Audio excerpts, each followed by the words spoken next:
இருக்கீங்களா? நீங்கள் எந்த ஊர்லேருந்து வர்றீங்க? வீரனம்பாளையத்துலேருந்து வர்றீங்களா? இப்போ எவ்வளவு நாள் அந்த ஆலயத்துக்கு வர்றீங்க? 2 வருஷமா வர்றீங்க. என்ன பிரச்சனைக்காக இங்கே வந்தீங்க? குடும்பத்துல கொஞ்சம் பிரச்சனை. சரி, நல்லா இருக்கு. கொஞ்சம் சத்தமா சொல்லுங்க. நல்லா இருக்கு. நல்லா இருக்கா? இந்த பிரச்சனை தீர்ந்துச்சா? தீர்ந்துருச்சு. இப்போ வந்து ஐயாவோட பவர், அவருடைய மகிமை என்னன்னு இப்போ உங்களுக்கு பூரணமா சொல்ல முடியுமா? வந்துட்டு வரைக்கும் நல்லா இருக்கு. நானும் 2 பேர்த்து கூட்டிட்டு வந்திருக்கேன். சரி, நல்லா இருக்கு. Super super super. ஒரு பிரச்சனையும் இல்ல, நல்லா இருக்கிறோம். இப்போ இந்த காணொலியை பார்த்துக்கிட்டு இருக்காங்க நிறைய நேயர்கள், அவங்களுக்கு வந்து நீங்க ஏதாவது சொல்லுங்க. இப்படி வந்திருக்கு, நல்லா இருக்கு. நீங்களும் வாங்க, எல்லாம் நல்லபடியாக பேர் அந்த ஆண்டவர் ஐயா பார்த்து ஐயா பார்த்துக்குவாங்க. ரொம்ப ரொம்ப நன்றி, ரொம்ப நன்றி. கை கொடுங்க சகோதரி, ரொம்ப நன்றி. வணக்கம் சகோதரி. உங்க பேரு? சாந்தி. சாந்தி. நீங்க எந்த ஊர்ல இருந்து வர்றீங்க? நாங்க மங்காட்டுல இருந்து வரேங்க. அப்படியா? இங்க எவ்வளவு நாள் அந்த ஆலயத்துக்கு வந்தீங்க? நான் 1 வருஷமா வந்துட்டு இருக்கேன். 1 வருஷமா வந்துகிட்டு இருக்கீங்களா? நீங்க என்ன பிரச்சனைக்காக வந்தீங்க சாந்தி? கொஞ்சம் உடல்நல சரியில்லை. உங்களுக்கா உங்க வீட்டுக்காரருக்கா? இல்ல எனக்கு. இப்போ எப்படி இருக்கு உடம்பு? பரவாயில்லைங்க. இப்போ ஐயா கிட்ட வந்து பாத்தீங்களா? பார்த்தாங்க. அவர் ஏதாவது மருத்துவம் பண்ணாரா இல்ல ஏதாவது பரிகாரம் பண்ணாரா? மருத்துவங்களும் பாக்கலைங்க. வந்து சாமி கும்பிட்டு போனாங்க, விபூதி கொடுத்தாங்க. அதுலயே சரியாயிடுச்சு. சரியாயிடுச்சு. இப்போ இதுக்கு முன்னாடி எங்க பாத்தீங்க இந்த நோய்க்கு? எங்கேயுமே போகலைங்க. இங்க நம்பிக்கையோட இங்க வந்தீங்க. ஆமா. ரைட், ரொம்ப சந்தோஷம். இப்போ உங்க உடல் நோய் சரியாயிடுச்சு.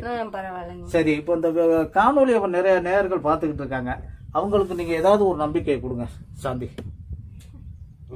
இப்போ நீங்க நம்பிக்கையோட வந்தீங்க, உங்களுக்கு சரியாயிடுச்சு. அவங்க நம்பிக்கையோட வந்தால் அவங்களுக்கு சரி ஆகுமா? நீங்க சொல்லுங்க. நாங்க அந்த சாமி நம்பி வந்தா, அதே மாதிரி மக்களும் நம்பி வந்தா நல்லது பண்ணி கொடுப்பாங்க. சூப்பர். நேர்களே, இப்போ இதுவரைக்கும் நீங்க வந்து இந்த ஆலயத்துக்கு வந்த பக்தர்களையும் பார்த்தீங்க. அந்த சாந்திங்கிற ஒரு பக்தர் வந்து ஒரு பெரிய தீராத ஒரு நோயோட இங்கே வந்திருக்காரு. அந்த நோய் வந்து இங்கே வந்து வேண்டிக்கிட்டு ஒன்றும் விரதம் இருக்கலை, ஒரு காவடி எடுக்கலை, ஒரு அங்க பிரதட்சணம் பண்ணல, ஒன்றுமே பண்ணல. வேண்டிக்கிட்டு அவர் ஐயா மன நிறைவோட விபூதி கொடுத்துருக்காரு. அதை வாங்கி தண்ணியில் கலந்து சாப்பிட்டு போயிருக்காங்க. நோய் நல்லா போனதா அவங்க மனசுலேயே நினச்சிட்டு போனாங்களா, எனக்கு நோய் நல்லா போச்சுன்னா நான் நன்றி சொல்ல தான் அந்த கோயிலுக்கு நான் வருவேன் அப்படின்னு. இப்போ நன்றி சொல்ல வந்ததாக சொல்கிறாங்க. ரொம்ப சிறப்பு. இந்த சகோதரி வந்து ஒரு குடும்ப பிரச்சனையோடு இங்கே வந்திருக்காங்க. அந்த குடும்ப பிரச்சனை இன்னைக்கு தீர்ந்து அவங்களும் வந்து நன்றி சொல்ல வந்திருக்காங்க. இதையெல்லாம் பார்க்கும்போது ரொம்ப சிறப்பாக சந்தோஷமாக இருக்குது. நீங்களும் உங்கள் பிரச்சனைகளை வந்து ரொம்ப எளிமையான முறையில் வந்து தீர்த்துக்கணும். இறை நம்பிக்கையை வந்து நீங்கள் வளர்த்துக்கணும்னு ஆசைப்பட்டால் ஐயா அவர்களை வந்து மனதார நம்பி அவருடைய இடத்துக்கு வாங்க. அவர் வந்து ரொம்ப அற்புதமாக உங்களை வந்து சரி பண்ணி விடுவார்.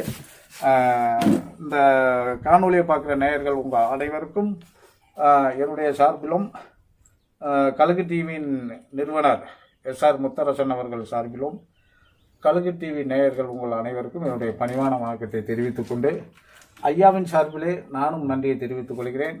நன்றி நன்றி நன்றி.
இந்த நிகழ்ச்சி உங்களுக்கு பிடிச்சிருந்தா லைக் பண்ணுங்க, ஷேர் பண்ணுங்க, கமெண்ட் பண்ணுங்க, மறக்காம சப்ஸ்கிரைப் பண்ணுங்க. தேங்க்யூ.